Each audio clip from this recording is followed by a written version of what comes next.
L'abandon à la divine providence du Père Jean-Pierre de Caussade de la Compagnie de Jésus, suite. Chapitre 4, suite. Il n'y a rien de plus généreux qu'un cœur qui a la foi, qui ne voit que vie divine dans les travaux et les périls les plus mortels.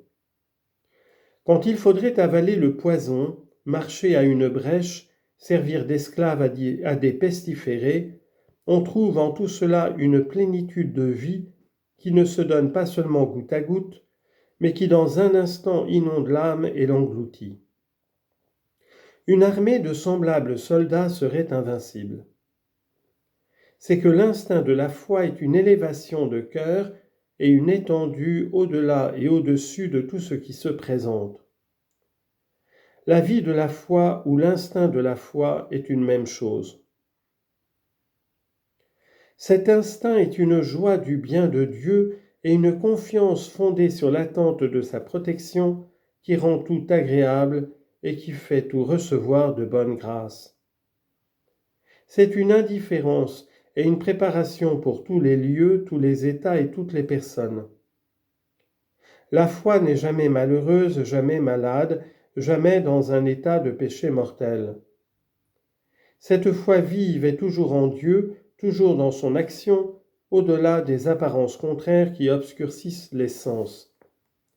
Les sens effarouchés crient tout à coup à l'âme « Malheureuse te voilà perdue, plus de ressources ».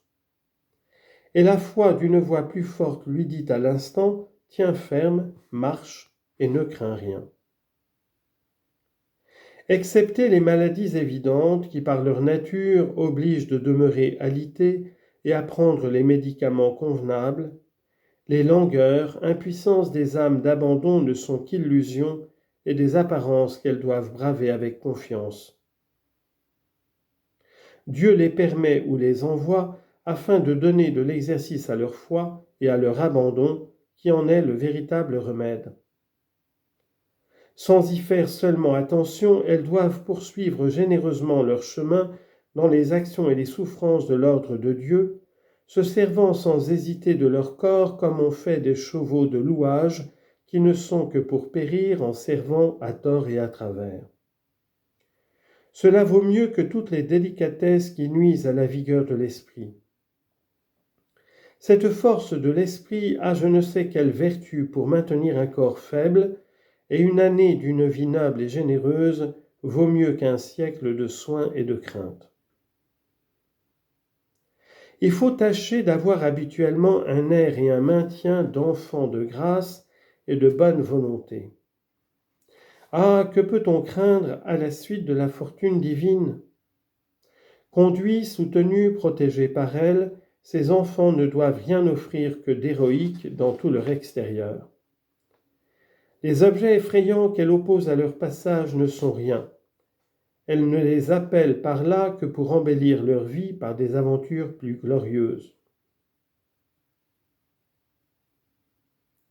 Elle les engage dans des embarras de toute espèce où la prudence humaine, qui ne voit et n'imagine aucune ressource pour sortir, sent toute sa faiblesse et se trouve courte et confondue.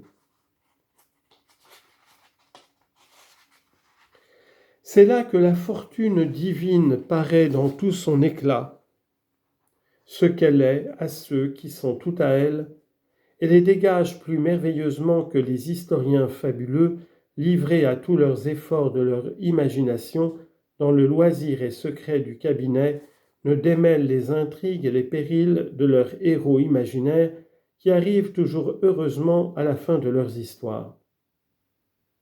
Elle les conduit avec une industrie bien plus admirable et plus heureusement au travers des morts, des périls et des monstres, des enfers des démons et de leurs pièges. Elle élève ses âmes jusqu'au ciel, et toutes ces âmes sont la matière de ces histoires mystiques, plus belles et plus curieuses que toutes celles que les imaginations creuses des hommes ont inventées. Allons donc, mon âme, au travers des périls et des monstres. Conduits et dirigés, soutenus par cette main sûre et invisible, qui est invincible et infaillible de la divine providence, allons sans crainte à notre terme en paix et en joie. Faisons-nous de tout ce qui se présente la matière de nos victoires. C'est pour combattre et pour vaincre que nous marchons sous ces étendards. Qui exit vancus est vinceret.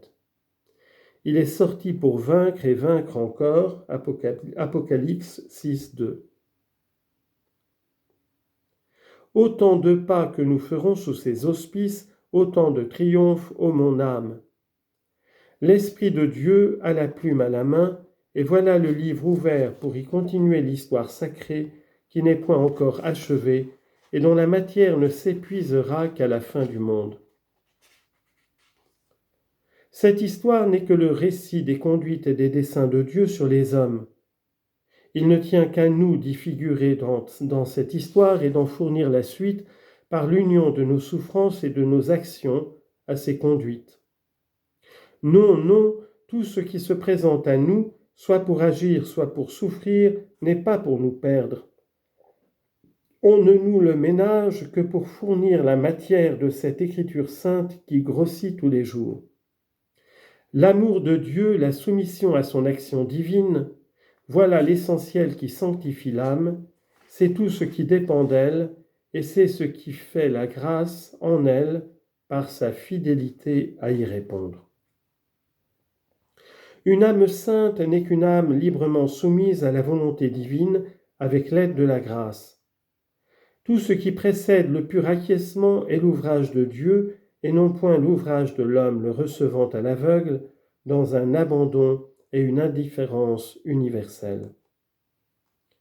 Dieu ne lui demande que cette seule disposition. Le reste, il le détermine et le choisit selon ses desseins, comme un architecte marque et désigne les pierres.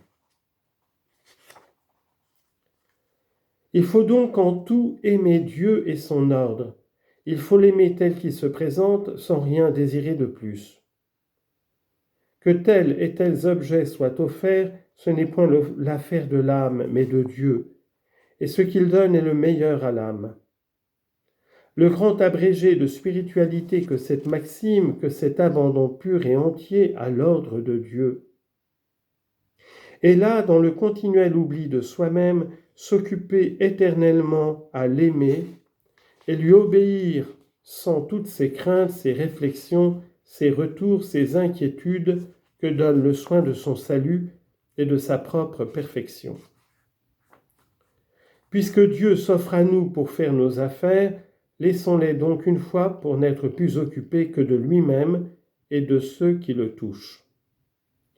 Allons, mon âme, allons, tête levée, au-dessus de tout ce qui se passe au dehors et au dedans de nous, toujours content de Dieu, content de ce qu'il fait en nous et nous fait faire. Gardons-nous bien de nous engager imprudemment dans cette multitude de réflexions inquiètes qui, comme autant de soutiens perdus, s'offrent à notre esprit pour le surprendre et lui faire à pure perte des pas sans fin. Passons ce labyrinthe de nous-mêmes en sautant par-dessus et non pas en le parcourant par des détours interminables. Allons, mon âme, à travers des langueurs, des maladies, des sécheresses, des duretés d'humeur, des faiblesses d'esprit, des pièges du diable et des hommes, de leur méfiance, jalousie, idées sinistres et prévention. Volons comme un aigle au-dessus de tous ces nuages, la vue toujours fixée sur le soleil et sur nos obligations qui sont ses rayons. Sentons tout cela, il ne dépend pas de nous d'y être insensibles, mais souvenons-nous que notre vie n'est pas une vie de sentiments. Vivons dans cette région supérieure de l'âme où Dieu et sa volonté opèrent une éternité toujours égale, toujours uniforme et immuable. C'est dans cette demeure toute spirituelle que l'incréé, l'indistinct, l'insensible, l'ineffable tient l'âme infiniment éloignée de tout le spécifique des ombres et des atomes créés. On sent dans ces facultés leurs agitations, leurs inquiétudes, leur état passé et sans métamorphose. Tout s'y passe comme dans l'air où tout est comme sans suite et sans ordre dans une perpétuelle vicissitude. Mais Dieu et sa volonté est l'objet éternel qui charme le cœur dans l'état de foi et qui dans celui de la gloire fera la vraie félicité. Et cet état glorieux de cœur influera sur tout le composé matériel qui n'est à présent que la proie des monstres et des hiboux et des bêtes farouches. Sous ces espèces, toutes terribles qu'elles sont, l'action divine lui donnant une aisance toute céleste le fera briller comme le soleil. Car les facultés de l'âme sensitive et celles du corps sont préparées ici-bas, comme l'or, le fer, le lin et les pierres. Comme la matière de ces diverses choses, elles ne jouiront de l'éclat et de la pureté de leur être qu'après avoir reçu bien des façons, souffert bien des destructions ou des retranchements. Tout ce qu'elles endurent ici-bas sous la main de Dieu, qui est cet amour divin ouvrier, ne sert qu'à les y disposer.